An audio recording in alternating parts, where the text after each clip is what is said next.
How was the bye week?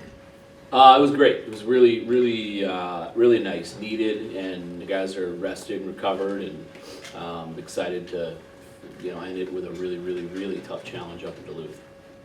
How do you kind of go about the month of December when you play Duluth one week and then you take another 2 weeks of a break and then you go up to Dartmouth? Everybody goes through it, right? Everybody's going to have the same break, some longer, some shorter, but pretty much every kid goes home and spends time with their family like they should. So we're excited that our guys are going to do that. They don't get a really long break. They only get to go home for about 6-7 days, and then we'll come back, practice, and get back in the swing of things before we go to Dartmouth. But they have the same break we do, so it's certainly not an excuse. Coach, yesterday your birthday, you do anything fun for it? Thanks for reminding me how old I am. No, not much. When you get to where I am, you stop celebrating them. But thanks for bringing it up. Was it a little bit of a treat to see Ty Murchison get his opportunity to unbelievable. start? Yeah, that's going to be a crowd. Can't wait to watch, and so proud of him. So happy for him. That kid worked, from the day he got here as a true freshman from the NTDP to leaving and staying here 4 years and helping us build our program and playing at Oceanside and all those things. Just went through a lot with that kid, and he did so much for us. So it's so nice to see him get rewarded and get called up. What do you think that does just for all the true freshman demon that you have now, seeing someone who came here as a 19-year-old? It just proves if you stick with your process and you trust the process and you believe in yourself and stick with it, you can do it. Murch went through a lot of ups and downs here, and but once he really bought into what he was as a player, a shutdown, puck moving, hard to play against blue collar defensemen, he absolutely flourished, and that's why he is where he is. That's what he's going to be for them. So getting kids to buy into what they're going to translate to at a higher level is sometimes really hard to do, because sometimes they want more. And when Murch really saw, like, hey, if I'm going to make it to the NHL, this is the role I'm going to be in, and we put him in that role, and he was unbelievable in it, and we won a lot of games with him because of it. Coach, it's been a little bit since we've talked with you, and you signed an extension a few weeks ago. What was the process like for that? It was pretty easy, to be honest. It was something I think we pretty much had it done over the summer, and obviously incredibly grateful to Graham and President Crow for believing in the direction that we're going after a really good year in our first year in the NCHC. But I think I'm just really excited to now, in Chapter 2 of our program, get that 5-year runway to build the program in a conference, right? And that's what I think some people don't realize is, we're only in our second year in a league, and when you're not in a league and you jump into it so quickly, it definitely impacts recruiting in a really good way. We're going to continue to bring in really good talent to compete in the NCHC, and we're excited to do that and have the runway to build this into where we believe we can be a perennial Frozen Four type program, and that's exactly what we're going to do.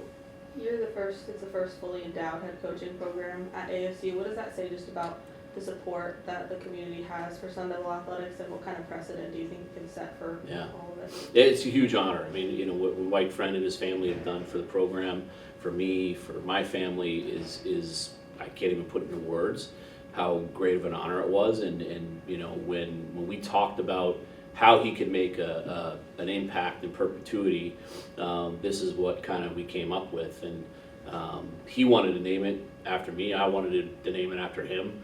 And I lost that battle for obvious reasons.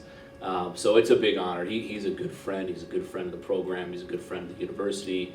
And hopefully what it does is it shows how impactful that can be for a program, and more people step up and do the same thing. And I know that that's going to be a huge directive with Sun Devil athletics moving forward, to get more people to step in and help with endowments and certain things like that. So it's hopefully the first of many for other programs as well.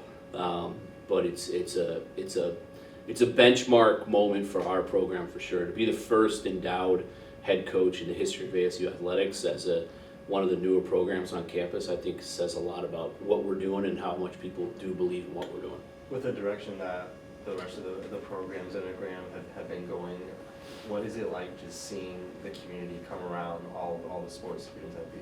Yeah, I think it's just, I mean, I've been around this place since 1995, longer than almost anybody. And, we've always believed ASU was, quote unquote, sleeping giant, and that it could accomplish such great things at the highest level in college athletics. And now we have a group of people, and I think most importantly, a group of coaches that really genuinely believe that, and they don't look at this place as a stepping stone. They look at this place as a destination, because it is. With the area that we get to live in, the climate, the beautiful campus, the people, most importantly the people, this is an incredible opportunity for anybody. And I think hopefully the days are over of coaches coming here and using this place to get to their ultimate destination. I think that we have a group of people here that have made this place, and athletes and students and a president that has made this place the ultimate destination for everybody that comes here. Is this your ultimate destination? Yeah, it always has been. I've been here, like I said, since '95, and I'm an alum, and I love this place, and this is just nowhere a place I'd ever want to be. Is this always where you thought you'd end up when you were playing with the program? No, God, no. We joked about going to Division I and having an arena and talked about how sick it would be, but I never thought it would actually happen. But I think that this program is proof of good things happen if you just kind of be where your feet are, right? You focus on what's in front of you, and that's what so many ACHA and club programs that reach out that want to emulate what we've done, or newer NCAA programs. That's my best advice, is that there wasn't a blueprint to get from elite ACHA to where we are now. It was be where your feet are, try to be the best you can be at where you are, and that applies to life. If you're just focused on what's in front of you and what you can control, great things happen down the road for you. That's been a topic that's kind of been brought up a lot around Arizona State, and just the entirety of NCAA as being where your feet are. How does that kind of shape what this program is meant to be? I think it's exactly how we've built this thing. I mean, like whether it's jumping into it in 6 months from club to Division I, playing out of a community ice rink for 7 to 8 years, whatever it was, and having success there. You can control what you control. Like when we played at Oceanside, we were independent. We didn't use those as excuses. We were in an environment where we had to find a way to be successful, and we did. And now we're in an environment where we want to find success, obviously, at a much higher level than we've ever achieved before, and we know we will. And I think we're trending in that direction. So it's just, I think, when you got what you got to do what you can do with it, and not make excuses. Tough team this weekend in Minnesota Duluth. What have been the kind of main focuses as you guys prepare to go up there? They're as good as it gets. I mean, they're deep, they're structured, they work, they have the best line in the country. Everybody knows how good these three kids are. Their goaltender's playing unbelievable. They're really, really tough. So this is going to be probably the toughest weekend we've had yet. It's an unbelievable opportunity, though. So to go on the road and play a high-ranked team, and to come out with success, it's going to skyrocket us to where we want to be. So it's an opportunity for us. We look at it as nothing other than a tremendous opportunity to really get back in a position where our season, we feel like we control our destiny. And I think if we go up there and have a really good weekend, I think that we'll exit the weekend knowing that we control our destiny the rest of the way, and that's where you want to be. How important are this is next month, playing 2 top 5 teams in the MPI ranking? Yeah, I think after the next 4 games, I would imagine we'll have, I can't imagine a tougher schedule in the country. I would imagine we'll have at least a top 5 schedule in the country, maybe a top schedule in the country. So you have to look at it as opportunity. Like we're not where we want to be in the MPI right now. Our record is climbing back with winning, I think, 4 of our last 5, or 4 of our last 6, and 3 in a row, but we're winning games in overtime. We got to get some regulation wins. We got to get some road wins against really highly ranked teams like we did in North Dakota, and that's the opportunity in front of us. So when we scheduled Dartmouth, we knew they were going to be really good, and we know they're going to be number 1. No, so that's a great opportunity for us. And we hope they win both games this weekend. We get them undefeated. That's an even better opportunity. So we're focused on Duluth. They're going to have our hands full and then some with that, and then we'll enjoy our Christmas and then focus on Dartmouth, but what an opportunity the month of December is for us. One more question. With all the come behind and overtime victories, what needs to happen in the first 2 periods for you guys here in this month? We need to play 60 minutes like we did the last 15 against Ohio State. That might have been the best hockey that our fan base has seen since this place is open. It was that good. We've watched it back, and it was what our identity needs to be: relentless and heavy on pucks and hunting pucks, and just from the net out, every guy on the bench just had kind of a refuse to lose attitude. And we saw what we could do in 15 minutes of really good, relentless, heavy in hockey, where we're getting to the net, we're getting in the goalie's eyes, we're hunting pucks, we're winning battles, we're winning races. Simple stuff. It's a simple game when you break it down, and our guys bought into doing what we need to do to be successful. Now that 15 minutes has to turn into 60, and we think that our guys are in a place where it can do that, and if it does, we're going to really like results. Thank you, Coach. Thanks, guys. Yep. First off, guys, I'm not sure if you saw, but Ty Merson making his debut tonight. What does it mean to just see one of your guys being so successful? Yeah, I mean, it's awesome. I mean, there's no one more deserving than that guy. He kind of helped carve the way for this program, and it's exciting to see him get rewarded for it at a higher level. He's such a good player, and I'm excited to see how he does tonight. Yeah, especially for me, I was a freshman, he was a senior, you learn a lot from him, so it's cool to see, someone you can look up to and who was so consistent for us every night last year, finally get to live out his dream, so. Brasen, you've been wearing the A on the defensive side for about a month now. How has it been stepping into that leadership role? It's been good. I mean, try not to change anything, just be who I am and try to lead with my play more than my words, but when I need to, speak up and use my voice. Kyle, over the past few weeks, your team's gone 4-6. What has the difference in play been over these last couple of weeks? I just think we kind of raised the level of compete and focus a bit. I think early on we were struggling with kind of staying focused throughout the course of the entire game, and I also think we were competing at a higher level. I think everyone in the room is kind of finding what works for them, and it's clicking a little bit, and when things start clicking, that's when good things start to happen. You have a tough schedule coming up in the next month or so. What is your team doing to prepare for those games? I think just kind of getting excited. What an opportunity we have ahead of us to kind of, I don't want to say turn the season around, because it's not, we're not down in the dumps. I think we have an opportunity to propel our season forward to get to a better place that we want to be at the end of the year.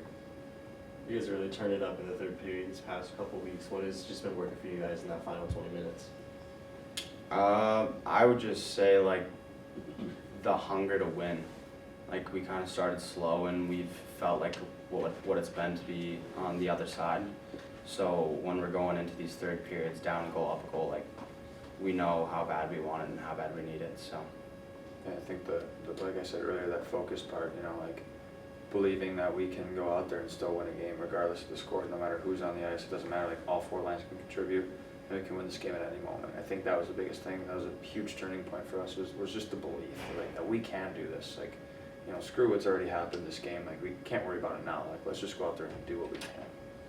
Tom, you said earlier in the season that you guys need to get in the dirty area and get some gritty goals. How have you just seen that come to fruition in these past games? I mean, yeah, look at the last game we played, for example, going to the hard areas, going to the net hard, that first goal that kind of got us going a bit, far pad, driving the net, running the goalie, it goes in, right? And then after that, it kind of just piles on after that, going to the net front, getting net front goals, getting dirty goals, stuff like that. It's almost a non-negotiable. It has to be a non-negotiable for us. And when we start to do it, things start to open up, and it goes to show last game. We're capable of doing it. We just got to do it. What do you guys need to do to kind of emulate the last 15 minutes of that Ohio State game for a full 60? Just kind of believe in it. I think believe that we can do it. In order to do it, you have to trust that you're capable of anything, really. And I think, period one, we got to go out there with the same hunger. We can't go down a goal and be oh, now we're going to turn it on. We have to be hungry to win right away. And I think that could be a message from us, but I think it has to come from everyone as a whole at the start of the game. The last time that you guys played Duluth was here, and you guys eliminated them from the NCHC playoffs. Do you think that's going to still be on their minds for this next matchup? Not a doubt in my mind. I think we have to be ready for a hungry team, and they're a really good hockey team, so we have to be prepared. And if I was in their shoes, I know I would want a little revenge. So I think our guys have to understand the caliber of a team that we're about to about to get. And I think I know we're capable of handling that. It's just a matter of now, like we said, like committing to wanting to win right away and trusting that everyone in this locker room is capable of beating a team of this caliber. Brasen, with such a young decor this year, how have you just seen them grow throughout the first couple months of college hockey? Yeah, I think everyone's kind of finding what their role is and what they can do to help us win, and that might be different from wherever they were last year. So I think everyone's kind of taking steps, finding where they need to be their best and what they can do to help us win hockey games. So. Before, I think it was the North Dakota series, coach said he really upped the kind of physicality and intensity in practice, and you guys have done well since then. Has that same kind of practice structure stuck, and how have you seen it, if so, kind of help you guys? I think we've taken bits and pieces of it. Obviously, you're not going to be able to go at each other 110 miles an hour every single day.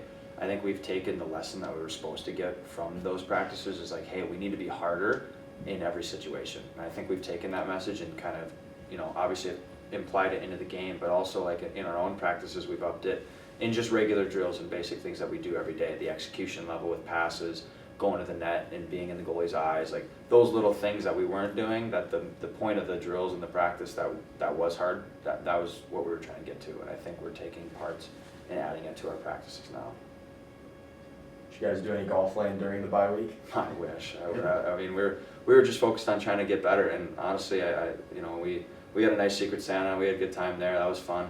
We're coming together as a group, and I think on the ice was our biggest focus is how can we get our bodies and minds prepared for this big weekend. And I think we did a great job with that. The bye week couldn't have come at a better time, and I think we're resting. We have a good opportunity ahead of us. What was the best gift in the Secret Santa? Man, there was a lot of good ones. What was your favorite? Yeah, Tucker always gives out a PetSmart gift, so I don't know, that's always a classic, so I'd say that was my favorite. Yeah, the hamster, the hamster s'mores. She's now a team pet, so that was probably my favorite too. Was there anybody who that gift was specifically given to? Typically someone that's never seen, like a new player that's never seen our Secret Santa before, so Connor Hasley has a new pet. Over the course of December, with only 2 weekends of hockey, do you kind of find a way to balance being able to enjoy the break but also staying mentally and physically locked in? I think it's a matter of separating that thought, right? Like the second you start letting your mind drift is when your habits and everything else drift with it. I think being present and being like, wow, what a chance we have here, a really good hockey team on the road in their building. Like we have a chance to like really get our team going. We have a chance to help ourselves out in the rankings a bit and conference play as well. I think the moment you start to think like, oh, well, then we have break, like that's when your mind starts, you can't have those habits drift into your game. And I think as long as we stay present and grounded, we're gonna be fine. One more? No? Yeah, that's good. Thank you. Thank Thank you guys. Thank you.